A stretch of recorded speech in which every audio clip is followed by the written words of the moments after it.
Hello friends, welcome back to my YouTube channel. और friends, आज जो हम टॉपिक पढ़ने जा रहे हैं वो आपके चैप्टर का सेकंड चैप्टर है। आपके साइंस की बुक का सेकंड चैप्टर क्लास 10th का अम्ल अक्षार व लवण है।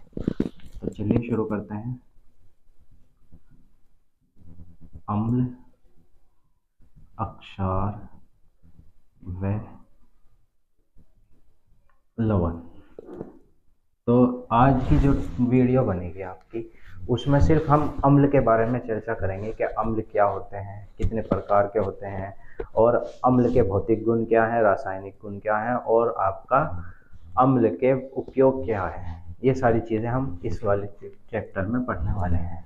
तो अगर आपसे अम्ल पूछा जाए, कोई भी पूछ ले अम्ल क्या होते हैं, अम्ल की परिभाषा, तो अम्ल की परिभाषा होती है वह पदार्थ जो स्वाद में खट्टे होते हैं तथा नीले लिटमस पेपर को लाल कर देते हैं, अम्ल कहलाते हैं। तो लिखेंगे वह पदार्थ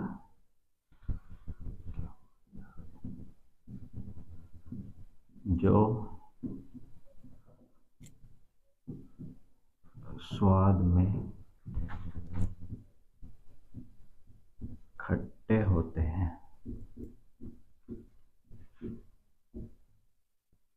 तथा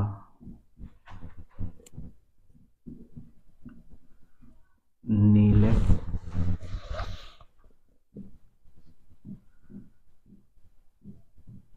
लिटमस पेपर को लाल कर देते हैं।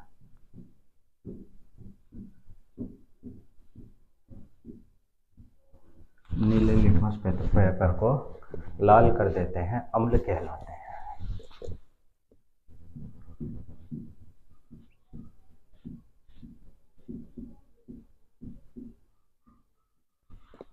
अम्ल कहलाते हैं।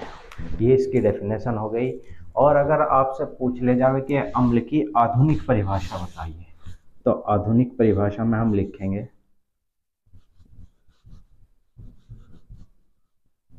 आधुनिक परिभाषा।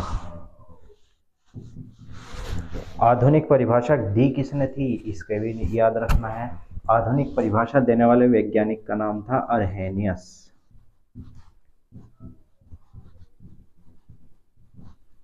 अर्हेनियस के अनुसार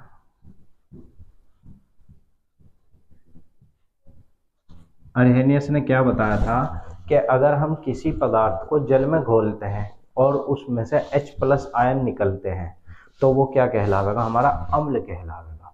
और अगर उसमें से H+ आयन नहीं निकलता, कोई अन्य आयन निकलता है, तो वो अम्ल नहीं कहलाएगा। तो क्या शर्त है अम्ल की? अर्हेनियस के अनुसार वह पदार्थ जो जल में वियोजित होकर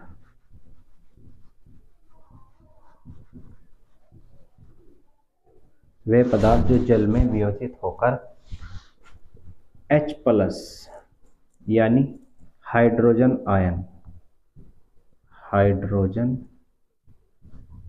आयन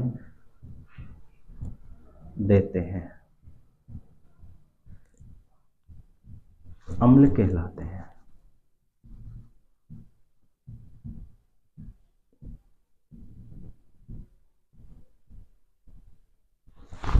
अम्ल कहलाते हैं। उदाहरण लिखेंगे इसके हम।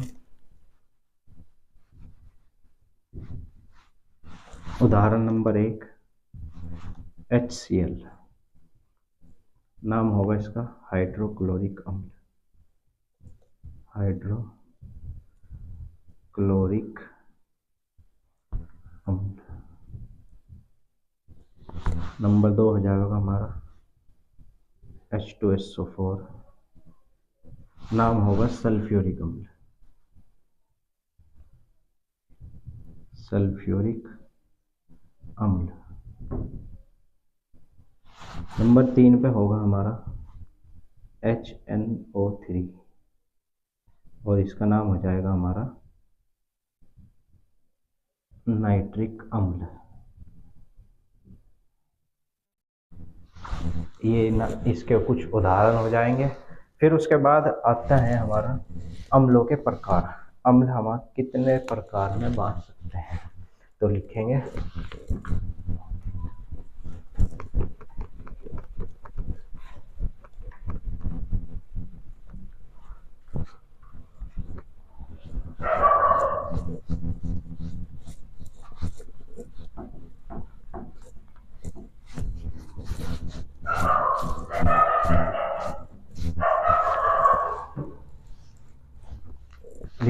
अम्लों के प्रकार।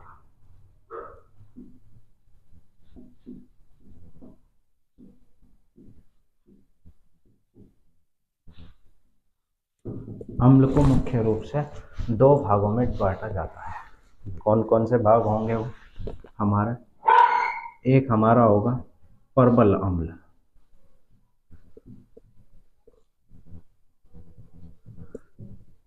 प्रबल अम्ल हो जाएगा।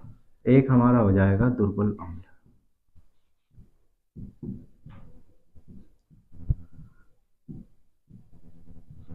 एक हमारा प्रबल अम्ल होगा और एक हमारा दुर्बल अम्ल होगा। प्रबल अम्ल को कहेंगे स्ट्रॉन्ग एसिड,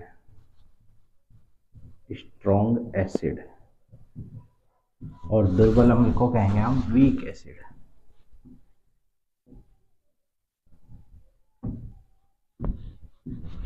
स्ट्रॉन्ग एसिड और वीक एसिड। इनको अगर पूछ लिया जाए कि प्रबल अम्ल और दुर्बल अम्ल में क्या अंतर है, तो वही बिल्कुल सेम लिखेंगे हम। वह पदार्थ जो जलीय विलयन में पूर्ण रूप से आयनित हो जाते हैं। क्या हो जाते हैं? पूर्ण रूप से आयनित हो जाते हैं। तो लिखेंगे हम ये पूर्ण आयनित हो जाते हैं जलीय विलयन में, जलीय विलयन में। जलीय विलयन में पूर्ण आयनित हो जाएंगे और ये जलीय विलयन में आंशिक रूप से आयनित होंगे। लिखेंगे जलीय विलयन में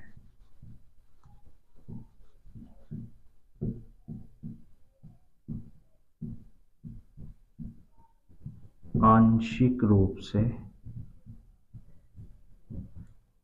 आयनित होते हैं।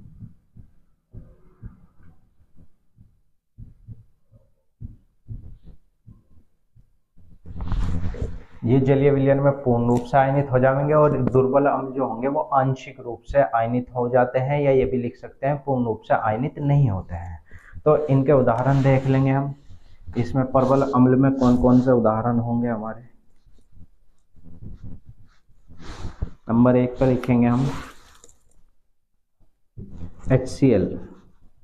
ये हमारा प्रबल अम्ल होता है, पूर्ण रूप से आयनित हो जाएगा। तो इसका हमारा नाम होता है हाइड्रोक्लोरिक अम्ल, हाइड्रोक्लोरिक अम्ल। नंबर 2 पे हमारा हो जाएगा H2SO4, इसका नाम सल्फ्यूरिक अम्ल।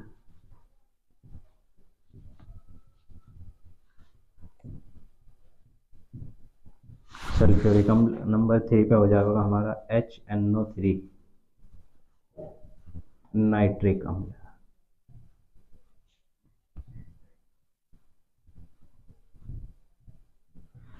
दुर्बल अम्ल के अगर आप एग्जाम्पल लेंगे, इसमें लिखेंगे हम उदाहरण। इसका उदाहरण नंबर 1 H2CO3, H2CO3 जिसको कहते हैं कार्बोनिक अम्ल, कार्बोनिक अम्ल। ये दुर्बल अम्ल में आता है। नंबर 2 पे हमारा हो जाएगा CH3COOH, CH3COOH। ये हमारा एसिटिक अम्ल होगा, अम्ल। और नंबर 3 पे हमारा जो हो जाएगा HCOOH हो जाएगा। HCOOH जिसको हम क्या कहते हैं, फॉर्मिक अम्ल, जो कहाँ पाया जाता है, चींटी के डंक में पाया जाता है। कहाँ पाया जाता है, चींटी के डंक में पाया जाता है फॉर्मिक अम्ल। और एसिटिक अम्ल हमारा सिरके में पाया जाता है। तो ये लिखेंगे। उसके बाद हम चलते हैं अब अम्लों के भौतिक गुण।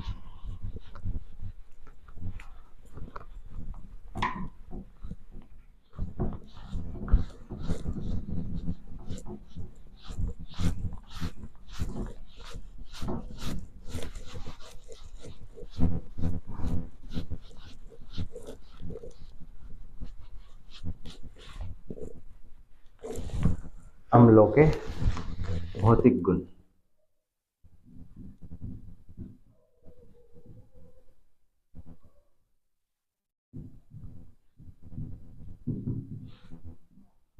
सबसे पहला भौतिक गुण होते क्या हैं? भौतिक गुण होते हैं कि किसी भी चीज़ को हम बाहरी रूप से देखकर उसके बारे में बता रहे हैं तो उसको भौतिक गुण कहते हैं उसके। तो इसके भौतिक गुण में हमारा नंबर 1 आ जाएगा। सबसे पहले अम्ल स्वाद में खट्टे होते हैं। अम्ल स्वाद में खट्टे होते हैं।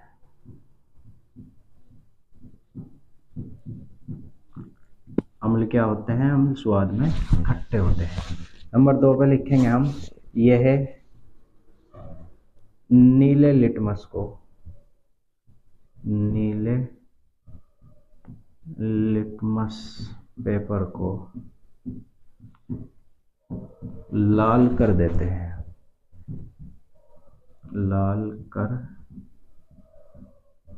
देते हैं। यह नीले लिटमस पेपर को लाल कर देते हैं।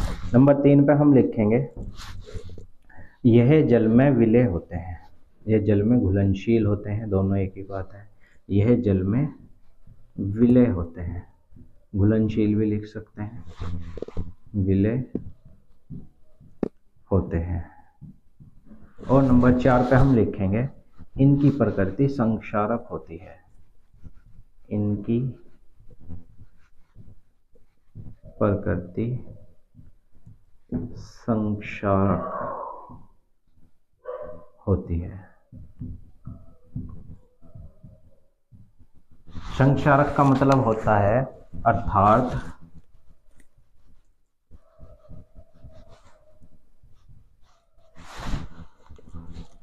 यह कपड़े, लकड़ी,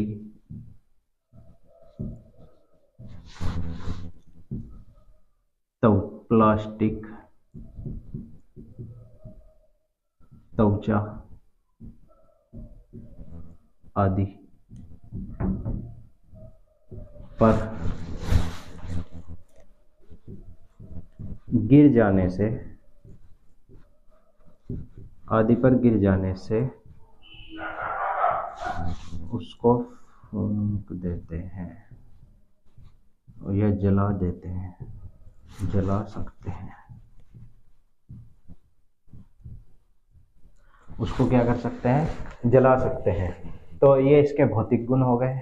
हमारा अम्ल स्वाद में कैसे होते हैं? खट्टे होते हैं। इनको हम टेस्ट करके बता सकते हैं। ये नीले लिटमस पेपर को कैसा कर देंगे? लाल कर देते हैं। जल में क्या होंगे? घुलनशील होंगे, यानी जल में घुल सकते हैं। और इनकी प्रकृति संक्षारक होती है। संक्षारक का मतलब है कि अगर हमने इनको कपड़े पे डाल दिया, लकड़ी पे डाल दिया, प्लास्टिक पे, ये त्वचा पे हमारी डल गया, तो वो ये वहीं से ही हमारे क्या कर देगा? गिर जाने पर उसको जला देगा। ये है इसके भौतिक गुण हो गए। अब लिखेंगे हम अम्लों के रासायनिक गुण।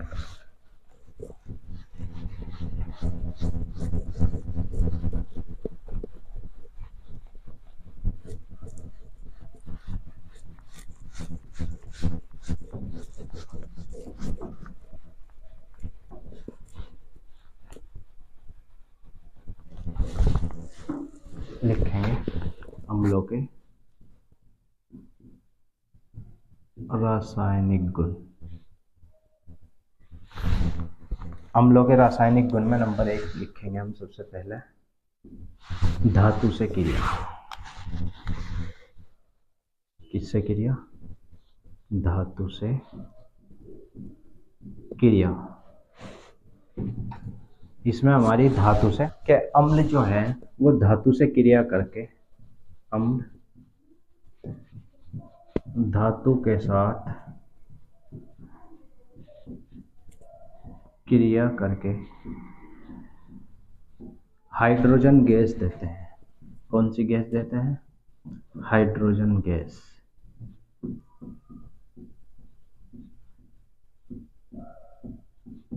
यह हाइड्रोजन गैस निकलती है, ये भी लिख सकते हैं। तो अम्ल हमारा, अभी हमने अम्ल पढ़े थे, HCl हमारा एक अम्ल है, उसकी क्रिया हम किसके साथ करा दें? धातु, कोई भी धातु ले सकते हो आप, है सोडियम ले लो, लिथियम ले लो, पोटेशियम, मैग्नीशियम, कैल्शियम, ये सारी धातुएं हैं। तो इसमें हमने ले ली सोडियम Na, इसके साथ जब क्रिया करावेंगे तो आपको पता है Na प्लस में होता है और Cl आपका माइनस में होता है, H अलग निकल जाएगा। तो Na के साथ हमारा Cl जाएगा और H जो है हाइड्रोजन गैस बना देगा। तो इसमें हमारा, अगर इसको बैलेंस करो आप, तो यहाँ हमारे H 2 लगे, तो यहाँ भी हम कितना लगाएंगे? 2 लगाएंगे। अब यहाँ Cl कितना हो गए? 2 हो गए, तो 2 यहाँ लगाएंगे। यहाँ 2 Na हो गए, तो 2 Na पे यहाँ लगाएंगे। तो इस तरीके से हमारी बैलेंस हो गई। इसका नाम लिखेंगे, इसका नाम हमारा हाइड्रोक्लोरिक अम्ल, हाइड्रोक्लोरिक अम्ल। इसका नाम हमारा सोडियम धातु है ये।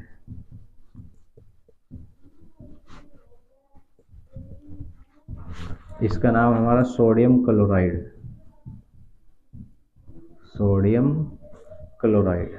इसी को साधारण नमक के नाम से भी जानते हैं, सोडियम क्लोराइड। और ये हमारी हाइड्रोजन गैस निकली, इसमें हाइड्रोजन गैस। इसी की रिएक्शन हम सोडियम धातु की H2SO4 से भी करा सकते हैं। H2SO4 भी अम्ल है, Na हमारी धातु है, तो हमारा जहाँ H लगे हुए हैं वहीं Na लग जाएगा। जैसे यहाँ H लगा हुआ था तो वहाँ Na लग गया था, तो Na2SO4 बनेगा, Na2SO4 प्लस H2 गैस बाहर। तो इसमें भी नाम लिख लेंगे हम इसके, सल्फ्यूरिक अम्ल, सल्फ्यूरिक अम्ल। ये हमारा सोडियम, और ये हमारा सोडियम सल्फेट। क्या नाम है इसका? Sodium sulphate. और इसका नाम हमारा हाइड्रोजन गैस हो जाएगी।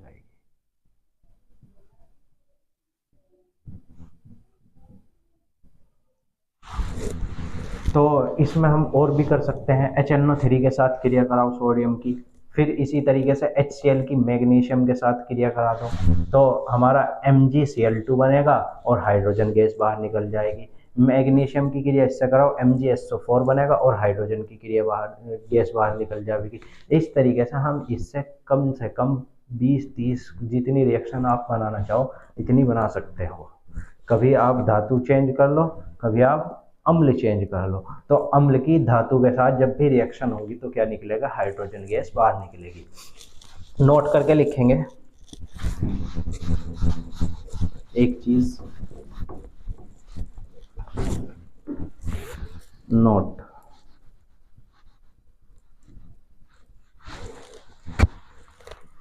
ये आपका परीक्षण जो है ये हाइड्रोजन गैस का परीक्षण है कि हमें हाइड्रोजन गैस किस तरीके से पता चलेगी। यदि परख नली के पास माचिस की तीली, माचिस की तीली जलाकर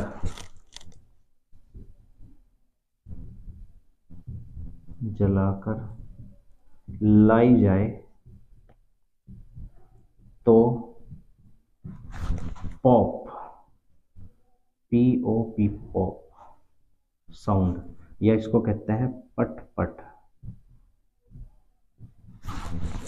जैसी ध्वनि उत्पन्न होती है, जैसी ध्वनि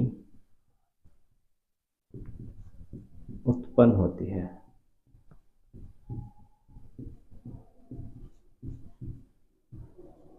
पॉप जैसी ध्वनि उत्पन्न होती है। इसी कारण हमें पता चलता है कि इसमें कौन सी गैस निकली है, हाइड्रोजन गैस बाहर निकली है। तो इसको याद रखना है, जिससे यह पता चलता है कि अभिक्रिया में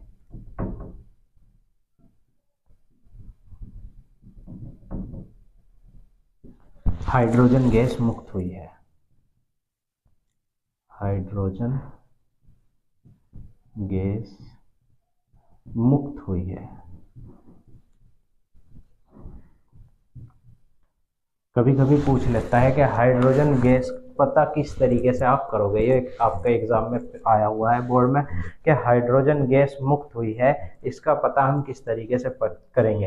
तो परखनली के पास माचिस की तीली जलाकर जब भी लाई जाएगी, अगर हाइड्रोजन गैस है उसके अंदर तो पॉप की आवाज़ आएगी, यानी पट पट की आवाज़ आएगी, जिससे हमें पता चलेगा कि इसके अंदर में कौन सी गैस निकली है, हाइड्रोजन गैस निकली है। चलिए आगे लिखें। अब लिखो धातु कार्बोनेट से क्रिया।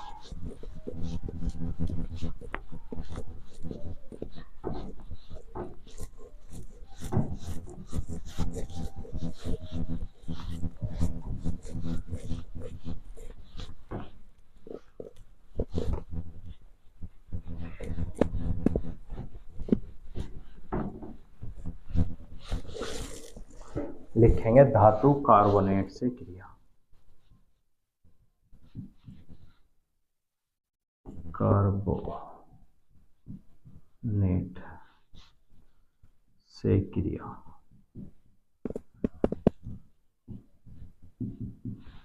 इसमें लिखेंगे वही चीज, अम्ल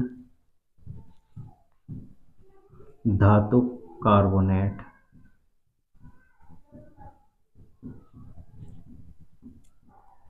से क्रिया करके लवण, जल तथा कार्बन डाइऑक्साइड, कार्बन डाइऑक्साइड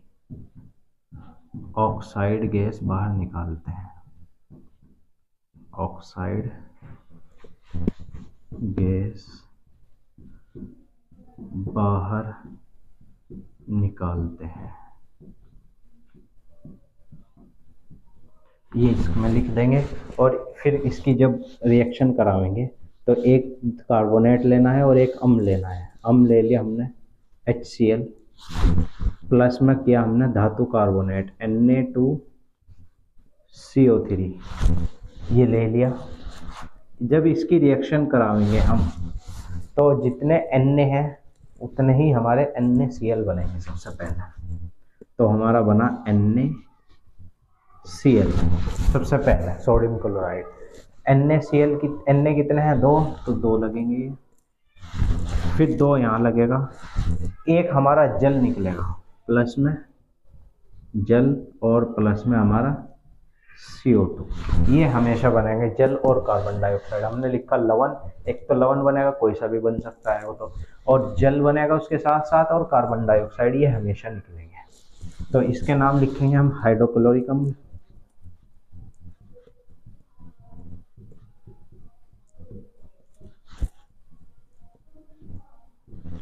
ये हमारा सोडियम कार्बोनेट, धातु कार्बोनेट लेना था, धातु ये है, और कार्बोनेट हमारा ये है, सोडियम कार्बोनेट बन गया। इसके साथ रिएक्शन करा दी।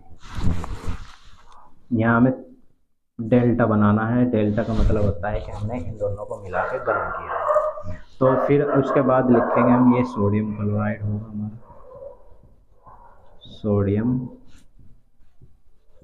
क्लोराइड, ये हमारा जल है और ये हमारा कार्बन डाइऑक्साइड गैस है बाहर निकली जो। इसी की दूसरी रिएक्शन हम क्या करा सकते हैं, ये फर्स्ट थी हमारी, सेकंड रिएक्शन हमारी HCl लो,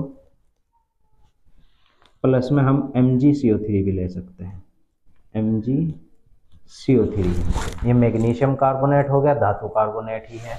तो इसकी जब रिएक्शन कराएंगे, फिर तीर के ऊपर डेल्टा का निशान लगाएंगे, गर्म कर रहे हैं हम। तो अब जितने हमारे Mg है, MgCl2 बनेगा एक, तो MgCl2 बन गया। एक मैंने बताया था जल और कार्बन डाइऑक्साइड हमेशा निकलेगी, एक हम जल निकाल देंगे और एक हमारा कार्बन डाइऑक्साइड गैस बाहर निकल जाएगी।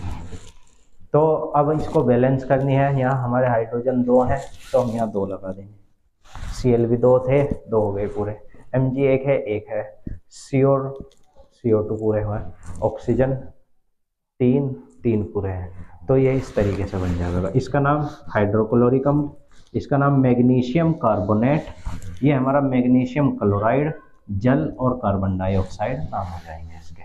तो चलिए नोट करिए। एक रिएक्शन हमारी जो आती है वो धातु हाइड्रोजन कार्बोनेट के साथ क्रिया होती है, वो भी करके दिखाते हैं तुम्हें।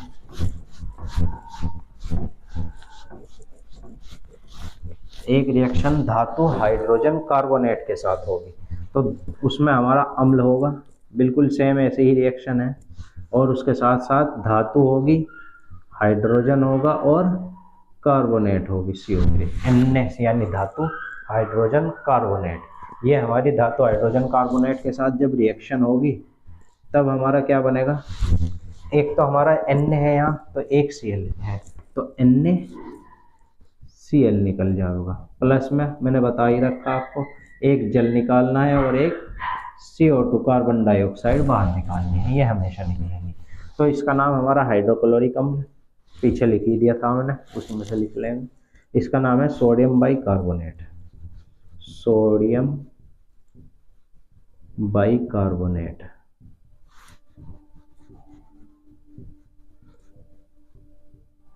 सोडियम बाइकार्बोनेट हो जाएगा। इसको खाने का सोडा भी कहते हैं।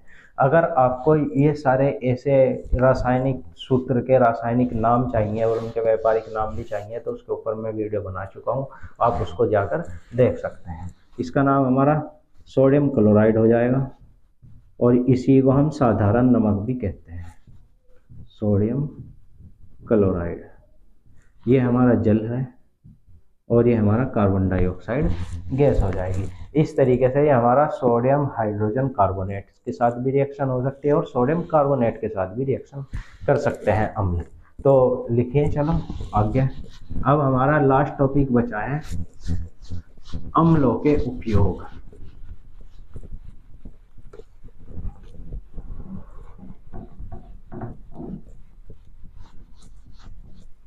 वैसे तो अम्लों के बहुत सारे उपयोग हैं, कुछ इम्पोर्टेंट से उपयोग हम इसमें पढ़ने वाले हैं।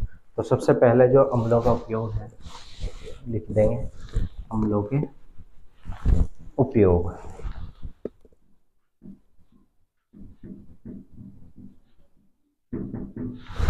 इसमें हम नंबर 1 पे लिखेंगे हम जो हमारे अम्ल होते हैं। आपने देखा होगा आपके घर में बैटरी वगैरह होंगे, इन्वर्टर वगैरह होंगे, उसमें जो तेजाब होता है वो अम्ल ही होता है उसमें।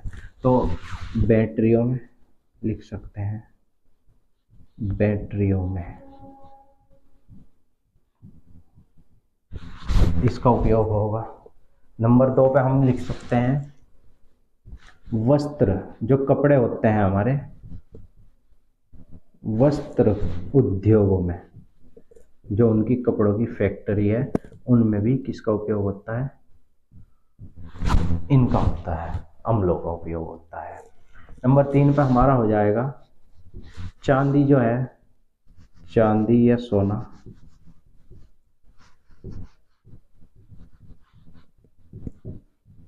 के शोधन, शोधन कहते हैं धोने को।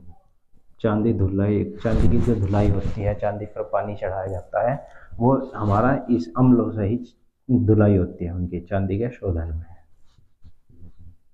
ये लिख लेंगे।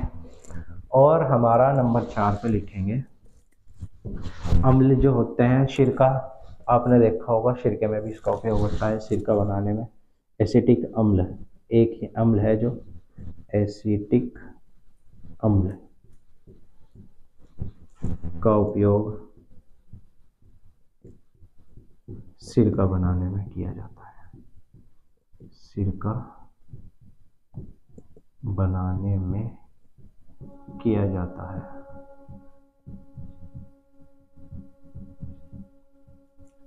एक लिखेंगे हम नंबर 5 पे।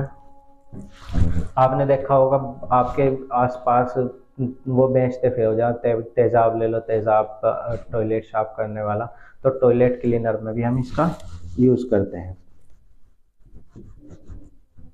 टॉयलेट क्लीनर के रूप में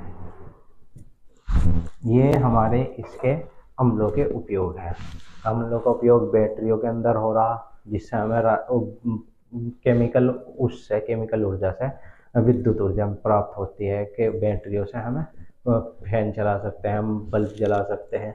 और वस्त्र उद्योगों में हो रहा, वस्त्र उद्योगों में किस तरीके से होता है, कपड़ों का रंग उड़ाने में और कपड़ों पर रंग चढ़ाने में, दोनों तरीके से इसका उपयोग होता है हमारा अम्लों का उपयोग। फिर चांदी के और सोने के शोधन में, जो सोनार वगैरह होते हैं वो चांदी को धोने में किसका उपयोग करते हैं, अम्ल का करते हैं। कौन सा अम्ल का, नाइट्रिक अम्ल का उपयोग करते हैं।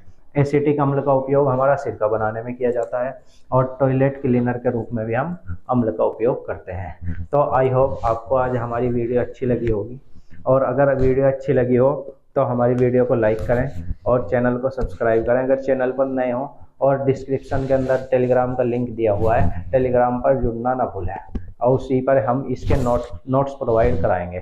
धन्यवाद।